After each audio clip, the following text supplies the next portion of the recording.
Govoreći jezik koji nijedan čovjek ne bi trebao poznavati. Prošli smo kroz razdoblja u Betlehemu gdje smo se više ili manje fokusirali na ove stvari. U mirnom europskom selu, prije više od 2 stoljeća, dječak je ušao u učionicu i počeo govoriti jezikom koji nitko nikad prije nije čuo. Nije to bio besmisleni govor. Imao je ritam, pravila i značenje, a kad su ga učenjaci pokušali dešifrirati, ostali su zatečeni u nijemoj tišini.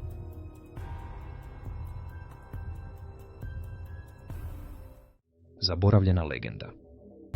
Kažu da je priča započela negdje u srednjoj Europi početkom 18. stoljeća, u vremenu kad su praznovjerja još uvijek prebivala u sjenama razuma. Priča o dječaku koji je govorio jezik koji nije trebao postojati, prvo se pojavila u fragmentima. Usputno spominjanje u pokrajinskom časopisu, izblijedjelo pismo u starom arhivu i šapti razmijenjeni u malim gradovima koji se više ne pojavljuju na suvremenim kartama.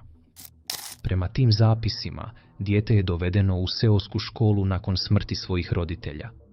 Bio je tih, krhak i nije imao nikakvih stvari, osim pločice za pisanje i neobične, uznemirujuće smirenosti. Kad su ga zamolili da se predstavi, govorio je tečno, ali zvukovima i obrascima koje nitko nije prepoznavao. Nijedan službeni zapis nikada nije potvrdio događaj. Ipak, legenda nije htjela umrijeti. Iznova i iznova izranjala je na površinu, svaki put malo preoblikovana. Neki su to nazivali čudom, drugi prokletstvom. Povjesničari to odbacuju kao narodnu predaju. Ali što ako je legenda zapravo iskrivljeni odjek nečega stvarnog, nesporazum zakopan pod 2 stoljeća prepričavanja? Odjeci u staroj učionici.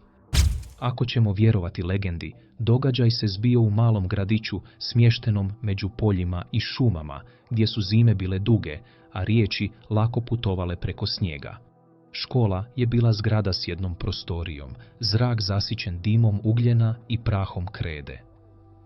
Kad je novi dječak stigao, učiteljica je očekivala još jedno dijete raseljeno glađu ili ratom, stidljivog, uplašenog siročeta kojem treba utjeha. Umjesto toga, dočekalo ju je nešto na što je nijedna učiteljska obuka nije mogla pripremiti. Kad ga je upitala za ime, dječak je podigao glavu i progovorio s potpunim samopouzdanjem, ali ne na njemačkom, mađarskom ni latinskom. Zvukovi su se kotrljali i kliktali, mijenjali ton poput glazbe s gramatikom. Djeca koja su se na početku smijala, utihnula su. Čak je i ruka učiteljice zadrhtala dok ga je slušala. U priči pozvani su mjesni svećenik, trgovac i učenjak. Svi su čuli dječaka i priznali da ne prepoznaju ništa. Neki su govor nazvali božanskim, drugi demonskim. Dječak, kažu, nikada nije djelovao prestrašeno, samo strpljivo, kao da čeka nekoga tko bi ga mogao razumjeti. Je li se to ikada doista dogodilo, ostaje neizvjesno.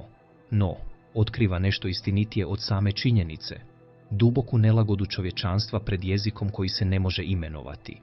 Ne plaše nas samo riječi, nego i ogledalo koje nam pokazuju. Ono naše neznanje. Jezik ili iluzija? Svaka legenda počinje pitanjem, a ova postavlja je li netko zaista mogao govoriti jezik koji nitko drugi na zemlji nije poznavao. Da bismo to odgovorili, moramo zakoračiti iz mita u ono što povijest doista pokazuje. Početkom 19. stoljeća Europa je bila opsjednuta klasifikacijom. Znanstvenici su imenovali vrste, crtali karte lubanja i, što je najvažnije, katalogizirali jezike. Bila je to zora usporedne lingvistike, kada su učenjaci poput Franza Boppa i Wilhelma von Humboldta prvi prepoznali obiteljska stabla koja povezuju sanskrt s latinskim, grčkim i suvremenim jezicima. Sve što se nije uklapalo u te uredne kategorije često se odbacivalo kao ludilo ili božanska tajna. Postojali su stvarni slučajevi u kojima su djeca govorila na načine koje odrasli nisu mogli objasniti. Godine 1798. francuski liječnici proučavali su Viktora iz Aveirona, divljeg dječaka pronađenog u šumi koji je proizvodio čudne zvukove umjesto riječi. Kasnije, 1970-ih, američki istraživači upoznali su Jeannie, djevojčicu zatvorenu od jezika 13 godina. U oba slučaja znanstvenici nisu otkrili nove jezike, otkrili su krhkost same ljudske komunikacije. Kada su ljudi izolirani, traumatizirani ili odgajani u tišini, njihovi pokušaji govora mogu stvoriti nove ritmove, obrazce, čak i protogramatike. Neuvježbanom uhu to može zvučati strano. Dakle, možda ako je taj tajanstveni dječak doista postojao, ono što su ljudi tog dana čuli nije bio jezik iz ničega, već očajnički ljudski glas u potrazi za povezivanjem u svijetu koji nije bio spreman slušati. Potraga za značenjem. Ako je priča o dječaku stigla do učenjaka tog vremena, pojavila bi se u osobitom trenutku intelektualne povijesti. Godine 1800 bile su pune samopouzdanja. Europa je vjerovala da se svaka tajna može izmjeriti, mapirati i označiti. No jezik je bio jedna od rijetkih stvari koja je izbjegavala potpunu kontrolu. Bio je živi dokaz da se čovječanstvo ne može u potpunosti svesti na pravila. Lingvisti tog vremena, ljudi poput Jakoba Grima i Rasmusa Raska, izrađivali su goleme karte koje su pratile porijeklo riječi. Za njih je svaki slog imao svoje podrijetlo. Pa kad bi se suočili sa zvukom koji nije pripadao nijednoj poznatoj jezičnoj obitelji, doživjeli bi neku vrstu egzistencijalne krize. Može li govor postojati bez porijekla, značenje bez zapisa, ali njihovi alati bili su ograničeni, snimke još nisu postojale. Terenski rad među marginaliziranim skupinama bio je rijedak. Dijete iz siromašne ili nomadske sredine moglo je biti tretirano kao anomalija, a ne kao izvor znanja. Ono što nisu mogli prevesti često su pretvarali u mit. I tako ovakve priče preživljavaju, ne kao dokumenti u arhivima, već kao podsjetnici na trenutke kada je znanost dotaknula granice vlastitog razumijevanja, a ljudski strah ispunio prostor do kojeg podaci nisu mogli doprijeti.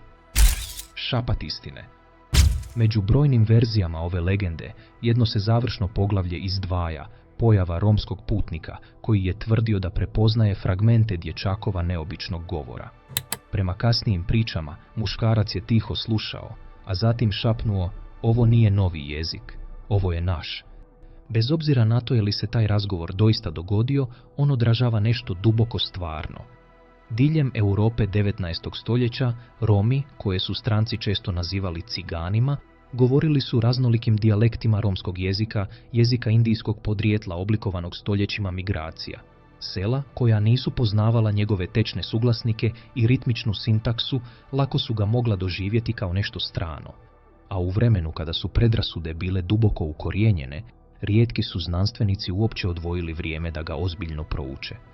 Suvremena lingvistika potvrđuje ono što su ti rani akademici propustili. Romski jezik je legitiman indoiranski jezik povezan sa sanskrtom i hindijem, a ne neka tajna šifra ili izmišljotina. Njegov je rječnik upio perzijske, grčke i slavenske utjecaje dok su se Romi kretali prema zapadu. Ono što se strancima činilo kao misterij bilo je zapravo glas naroda kojeg je povijest odlučila ne čuti. Zato završni obrat legende otkriće da je dječakov nemogući jezik zapravo bio romski, metaforički zvuči istinito. Nepoznati govor nije bio ni čudo ni ludilo. Bio je dokaz koliko lako neznanje može pretvoriti nečiji identitet u mit. Ponekad misterij opstaje samo zato što nitko nije poslušao dovoljno pažljivo. Između mita i sjećanja. Legende poput ove rijetko nestaju jer zadovoljavaju nešto dublje od puke znatiželje. One odjekuju našom potrebom da pronađemo smisao u neobjašnjivom, da ispunimo tišinu tamo gdje bi trebalo biti razumijevanje. S vremenom detalji se zamute. Dječak ostaje bez imena, selo mijenja zemlju, jezik postaje još čudniji. Svaka generacija preoblikuje priču prema vlastitim strahovima. Folkloristi taj proces nazivaju kulturnim odjekom. Priča preživljava ne zato što je istinita, već zato što odražava nešto što publika prepoznaje u sebi. U ovom slučaju, legenda o dječaku koji govori nemogućim jezikom možda više govori o onima koji su ga slušali nego o njemu samome. Za publiku 19. stoljeća nepoznat jezik značio je zastrašujuću ideju svijeta većeg od njihova vlastitog. Za nas, on simbolizira što se događa kada čovječanstvo prestane slušati. Kroz povijest, tišina i nerazumijevanje stvarali su mitove od običnih ljudi. Djece zamijenjene za proroke, stranaca proglašenih duhovima, preživjelih pogrešno shvaćenih kao simboli. Granica između čuda i straha je tanka, a priče poput ove žive upravo na toj crti.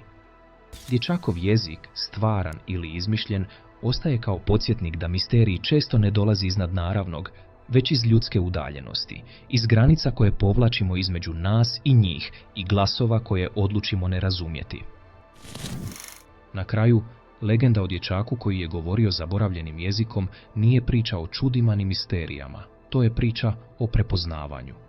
Svaki nečujni jezik nosi priču, svaka tišina molbu da budemo shvaćeni, zapamćeni i viđeni kao ljudi prije nego što mit preuzme riječ.